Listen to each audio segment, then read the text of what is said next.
Hello दोस्तों, मैं प्रधान प्रजापति आप सभी का अपने YouTube channel increase mathematics classes पे स्वागत करता हूं। जैसा कि दोस्तों अपने क्लास 12th के अंदर 7वें चैप्टर में हम लोग 7.9 तक आ गए हैं, जिस 7.9 के मैंने कुछ फॉर्मूला और कुछ क्वेश्चन आप लोगों को सॉल्व करवाए थे। अब देखिए हम लोग इसी श्रेणी के अंदर आगे बढ़ते हैं और आज क्वेश्चन नंबर 18 देखते हैं। आज 7.9 के अंदर बाकी आप लोगों ने क्वेश्चन सॉल्व करके देख लिए होंगे, क्योंकि अपने पास में जो 7.9 दे रखा है दोस्तों, 7.9 के अंदर अपने को जो पिछले जो 7.1, 7.2, 7.3 यहाँ तक कि 7.7 तक है, 7.8 तक हम लोगों ने जिन भी मेथड से यानी जिन विधियों से हम लोगों ने क्वेश्चन सोल्व किए थे, उन्हीं के बेस पे अपने को पहले क्या करना होगा, यहाँ पे इंटीग्रेशन करना होगा। इंटीग्रेशन करने के बाद में जो अपने पास में लिमिट दे रखी होगी, अपने को वो लिमिट रख के क्वेश्चन को सोल्व करना है। अगर आपको क्वेश्चन, जैसे मैंने आपको एक एग्जांपल दिया, जैसे यहाँ पे x upon x square plus 1 dx दे रखा और इसकी लिमिट 1 से 3 दे रखी है। अगर आप लोगों को इस प्रकार का कोई क्वेश्चन दिया गया होगा तो अपने को क्या, पहले सिंपल जो हम लोगों ने अब तक जितने मेथड पढ़े उन मेथडों में से एक मेथड लगा के इस क्वेश्चन को सोल्व करना है। इस क्वेश्चन को सोल्व करने के बाद में अपने पास में पहले जैसे अपने को ये विधि कौन सी विधि से दिख रहा है, प्रतिस्थापन विधि से।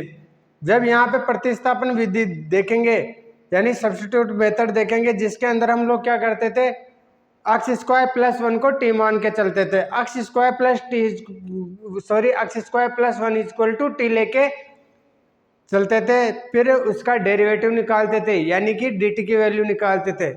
dt की वैल्यू आने के बाद में अगर मेरे को t के सापेक्ष में अगर ये लिमिट रखनी होती है तो एक बार देखो, एक सिंपल सा क्वेश्चन करवा देते हैं लिमिट चेंज करने का कि लिमिट किस प्रकार से चेंज होती है। तो देखो दोस्तों, ये क्वेश्चन है जो अपनी तरफ से बना लेते हैं इसको। Integration 1x upon 1 plus x square D x, इसका अपने को इंटीग्रेशन करना है। तो देखो लिमिट 1 से 3 दे देते हैं। अब देखो इस प्रकार के क्वेश्चनों को सोल्व करने के लिए मेरे को सबसे पहले क्या करना होगा, इसमें सिंपल मेथड से यानी कि उन 7.7 तक जितने मेथड पढ़े उन मेथडों में से अपने को कौन सा मेथड लग रहा है वो देख के इंटीग्रेशन करना है। तो मैंने यहाँ पे क्या किया, let 1 plus x square is equal to t लिया। जब मैंने 1 plus x square equal to t लिया, अब मैं इसका डेरिवेटिव करता हूँ किसके रेस्पेक्ट में, एक्स के रेस्पेक्ट में। तो इसका डेरिवेटिव क्या आ जाएगा, 2x dx is equal to dt। फिर दोस्तों यहाँ से मेरे को क्या चाहिए, ओनली फॉर देखो x dx यानी x dx की वैल्यू चाहिए।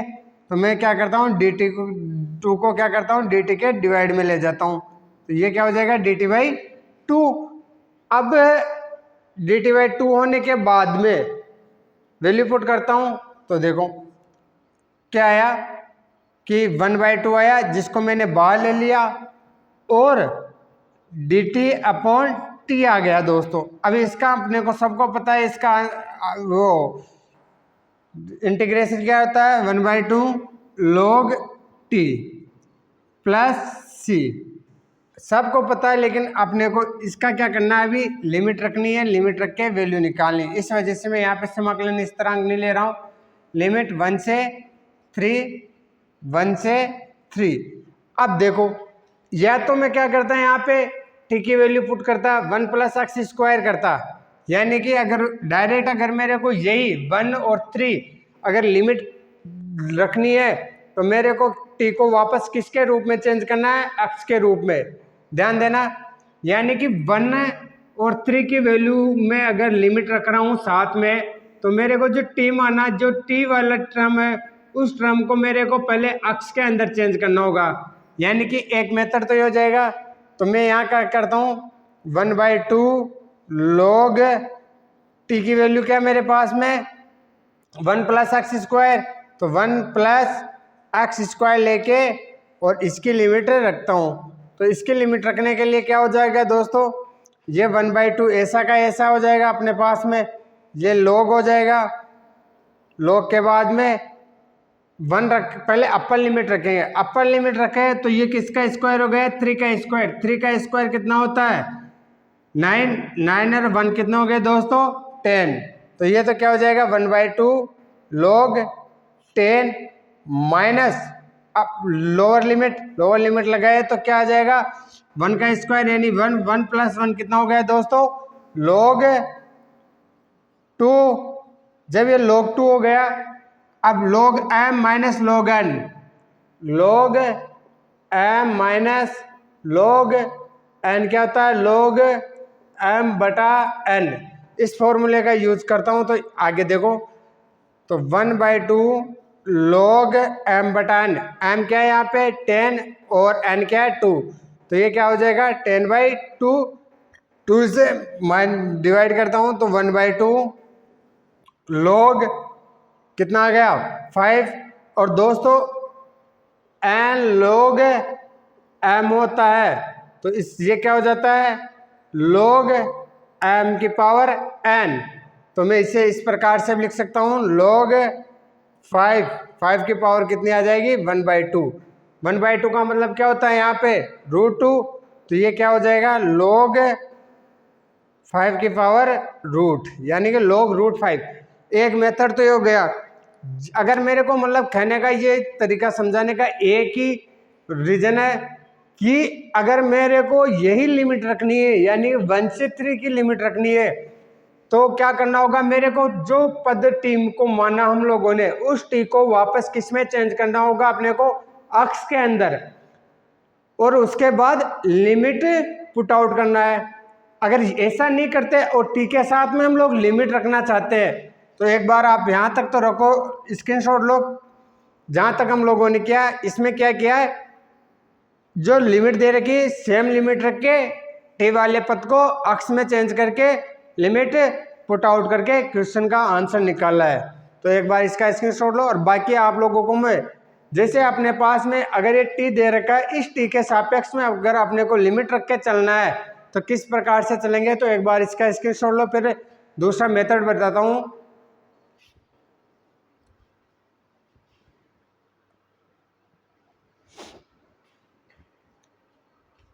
हाँ तो दोस्तों आप लोगों ने इसका स्क्रीनशॉट ले लिया होगा। अब देखो ये तो सिंपल जो अपने को लिमिट दे रखी है उसी लिमिट का यूज करके अपने को क्वेश्चन को आंसर निकालना है, वो आ गया। अगर मेरे को टी के अंदर ही आंसर निकालने हैं तो मैं किस प्रकार से निकालूंगा, तो देखिए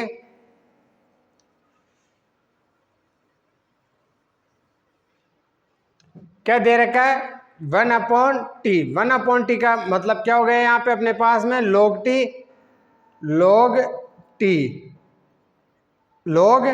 t 1/2 मेरे पास में मैंने बार रख लिया लिमिट। अब देखो यहाँ पे लिमिट अगर मैं टी में रखना है मेरे को तो कैसे रखूंगा, जो 3 1 दिख रहा है 1 3, तो देखो t = अगर मेरे को क्या रखना है 1 यानी t = 1 रखूंगा तो मेरे पास में log t यानी जो ये फंक्शन दे रखा है इस फंक्शन में हम लोग किसकी वैल्यू रखेंगे t की वैल्यू, t =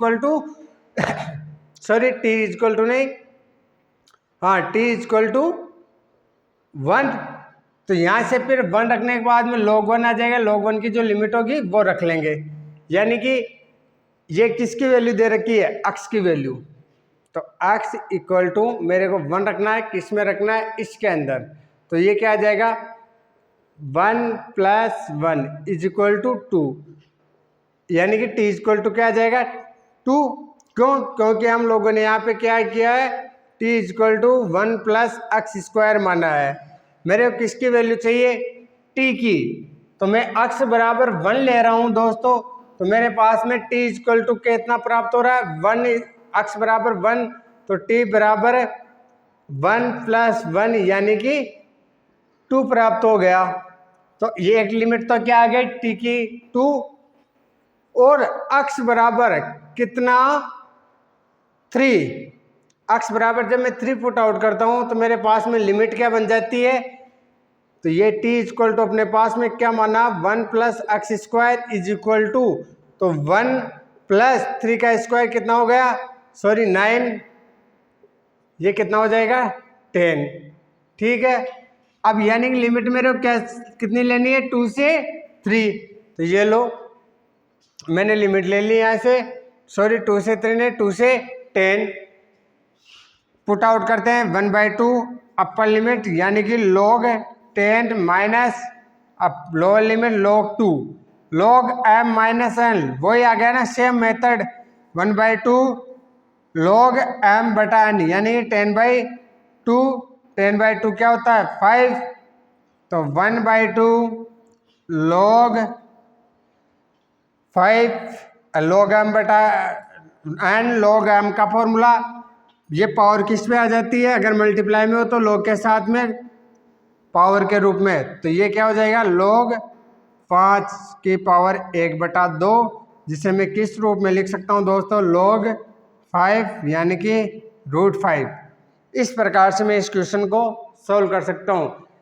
इस क्वेश्चन का अर्थ एक ही है दोस्तों कि मेरे को आपको लिमिट परिवर्तन कैसे करते हैं वो चीज़ सिखानी थी।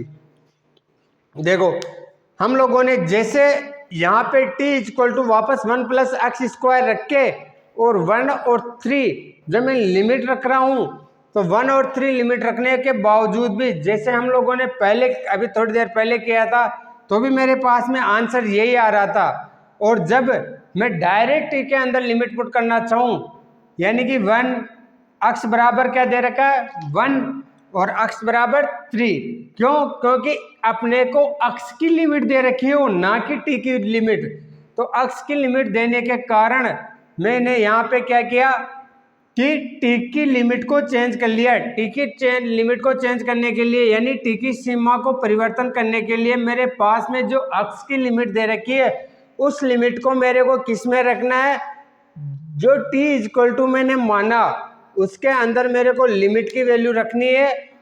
कौन सी लिमिट की, अक्स की, तो x equal to t equal to 1 plus x square, वहां से मेरे को अक्स की वैल्यू रख के टी के मान निकालने, और जो टी के मान मेरे पास में आएंगे वो अपर लिमिट और लोअर लिमिट दोनों निकल जाएगी। जैसा कि आप देख सकते हो यहाँ पे जब मेरे पास में x इक्वल टू 1 लिमिट दे रखी है तो मैंने इस फंक्शन के अंदर इस वक्र के अंदर t इक्वल x इक्वल टू क्या रखा 1, तो 1 प्लस 1 कितना हो गया 2, और x इक्वल टू जब मैं 3 रखता हूँ यानी 3x इक्वल टू 3 लिमिट रखा कौन से वक्र के अंदर, इस वक्र के अंदर, तो 1 प्लस एक्स स्क्वायर का मतलब क्या हो गया 3 का स्क्वायर यानी कि 9, तो 1 प्लस 9 कितना हो गया 10, तो मेरे पास में लिमिट कितनी बन गई, ये तो हो गई इसकी लोअर लिमिट और ये इसकी क्या हो गई अपर लिमिट, ये हो गया यानी कि निचली सीमा और ऊपरी सीमा।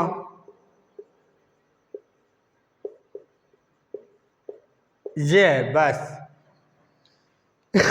तो आप लोग इसका एक बार स्क्रीनशॉट लो, फिर हम लोग वापस अपने 7.9 की तरफ बढ़ते हैं।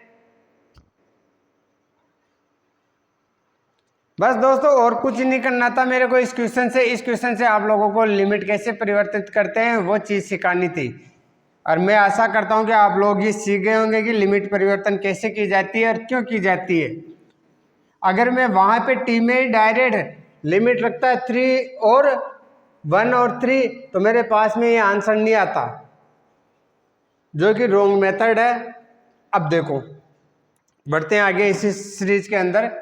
क्वेश्चन नंबर कौन सा है 7.9 का 18 क्वेश्चन, जो क्या बोल रहा है दोस्तों 0 से पाई अपने को लिमिट दे रखी है और sine square x/2 minus cos square x/2 का अपने को इंटीग्रेशन करना है।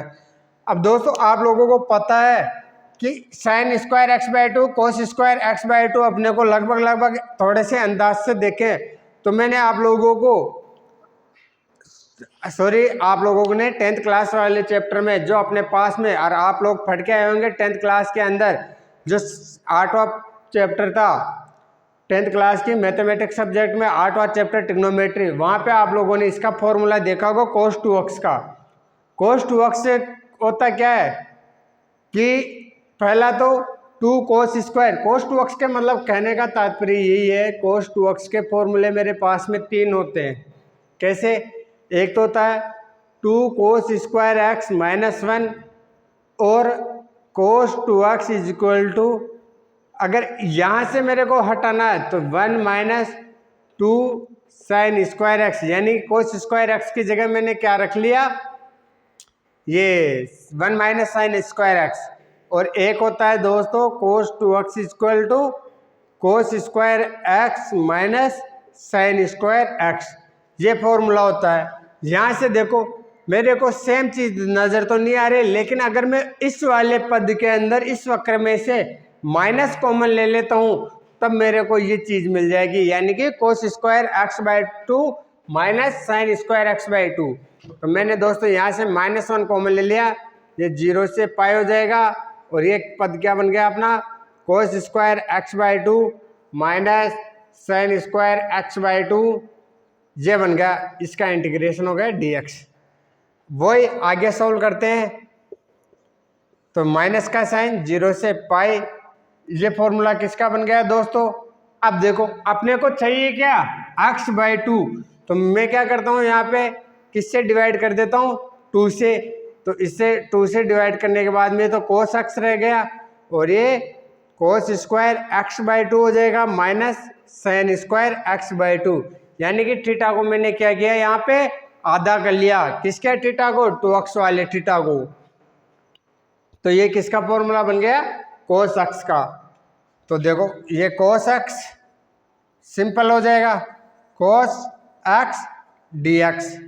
ओके, अब 0 से पाई बाई 2 जब मैं यहाँ पे लिमिट लगा रहा हूँ तो देखो लिमिट पुट आउट करते हैं दोस्तों डायरेक्ट, माइनस का साइन, कोस का समाकलन दोस्तों क्या होता है, कोस देखो साइन का अवकलन कोस एक्स, तो कोस एक्स का समाकलन क्या हो जाएगा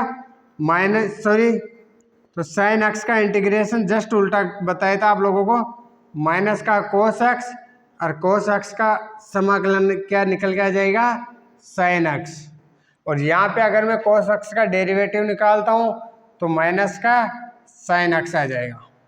तो कोस एक्स का इंटीग्रेशन क्या आया अपने पास में, साइन एक्स, तो माइनस ये हो जाएगा इसका इंटीग्रेशन साइन एक्स, लिमिट कितनी 0 से पाई, तो लिमिट रखिए माइनस का sine, sine pi minus sine 0, और साइन पाई और साइन 0 कितना होता है दोस्तों अपने पास में, साइन पाई की वैल्यू भी 0 होती है और साइन 0 की वैल्यू भी 0 होती है। तो आप लोग इसको इस चीज को यहाँ देखो,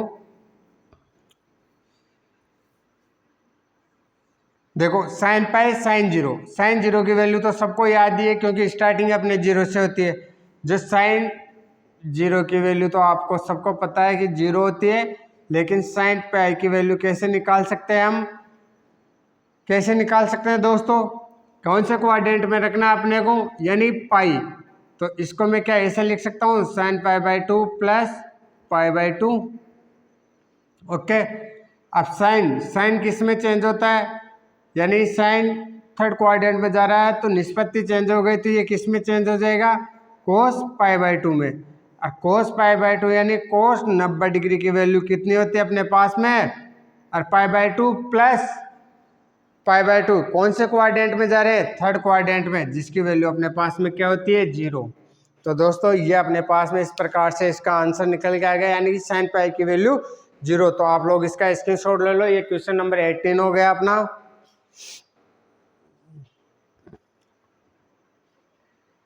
हाँ तो दोस्तों अब देखो ये हो गया क्वेश्चन नंबर 18। अब क्वेश्चन नंबर 19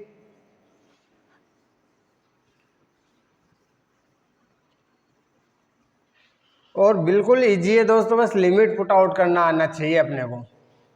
देखो मैंने यहाँ पे चेंज क्यों नहीं की लिमिट, क्योंकि मैंने किसी भी पद को, किसी भी टर्म को यहाँ पे मैंने टी नहीं माना। इस वजह से मैंने ना तो कोई लिमिट चेंज की है, जो लिमिट मेरे को दे रखी है उसी लिमिट का यूज करके मैंने क्वेश्चन का आंसर निकाला है। तो अब देखो आगे वाले क्वेश्चन में बढ़ते हैं हम लोग आगे। क्वेश्चन नंबर 19,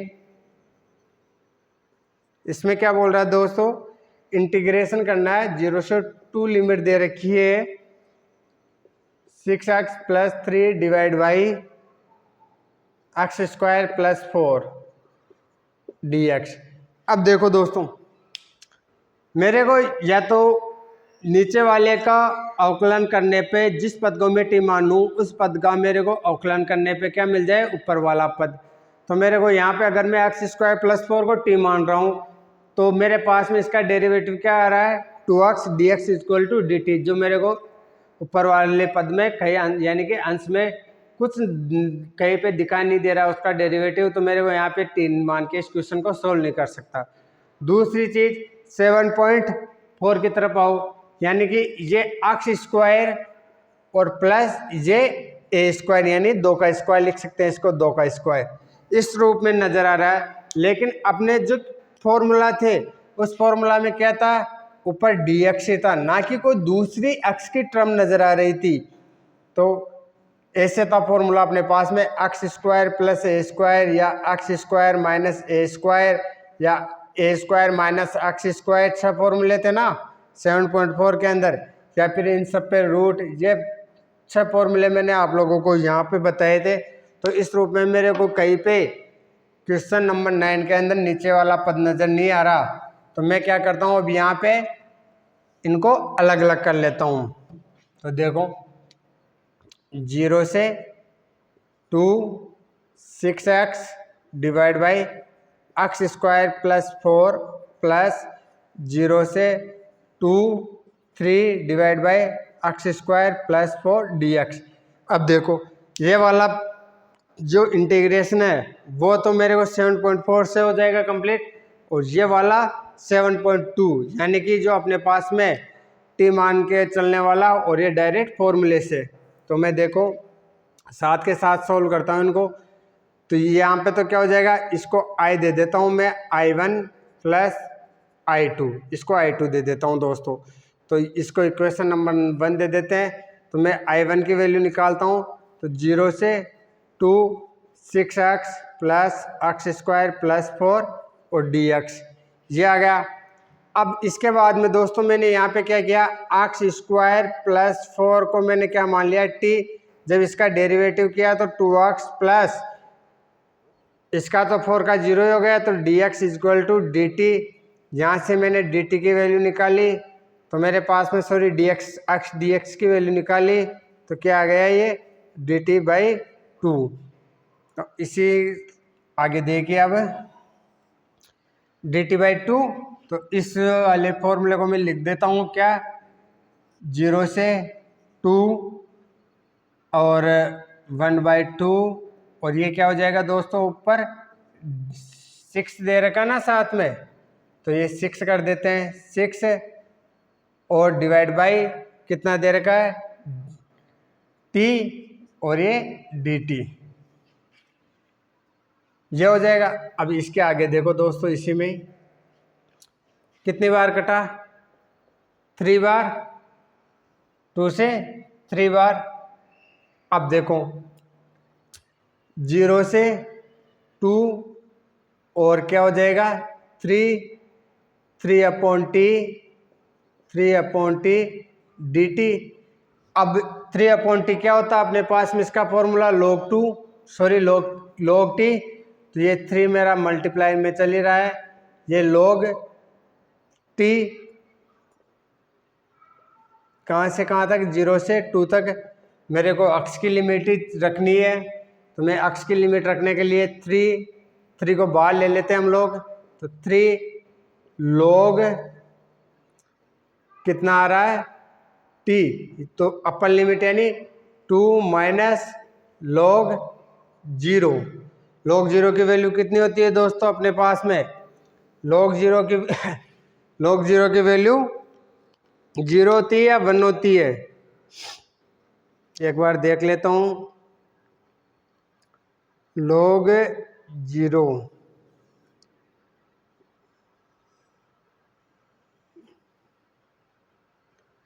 इसकी लिमिट पुट आउट की +3 tan inverse x log 2 x square +1 है, तो 2 + 2 का स्क्वायर +4 और log 0 प्लस। अच्छा हो गया। देखो अपने को t की वैल्यू नहीं रखनी है, अपने को किसकी वैल्यू रखनी है? x की लिमिट रखनी है। तो देखो 3 को मैं बाहर ले लिया था यहाँ पे, ये लो, और ये क्या हो जाएगा? log 1 प्लस x स्क्वायर +4, क्योंकि x स्क्वायर +4 को मैंने क्या माना है? t, इस वजह से। और ये हो जाएगी अब लिमिट अपने 0 से 2। तो पुट आउट कीजिए लिमिट को, तो 3 log कितना हो जाएगा? ये 3 log 2 रखे तो 2 2 जा 4, 4 4 कितना हो गए? 8 माइनस log 0 रखा तो ये तो x स्क्वायर तो हो गया 0 + 4, तो ये हो जाएगा log 4। और ये कितना हो जाएगा? 3 log m - n log m/n, तो 8/4। 8/4 से कितनी बार कटा दोस्तों? ये 3 log 8 से काटा 2 बार में, और ये पावर किस पे आ जाएगी? इस पे, तो log कितनी हो जाएगी? चलो एक बार 3 log 2 रख देते हैं।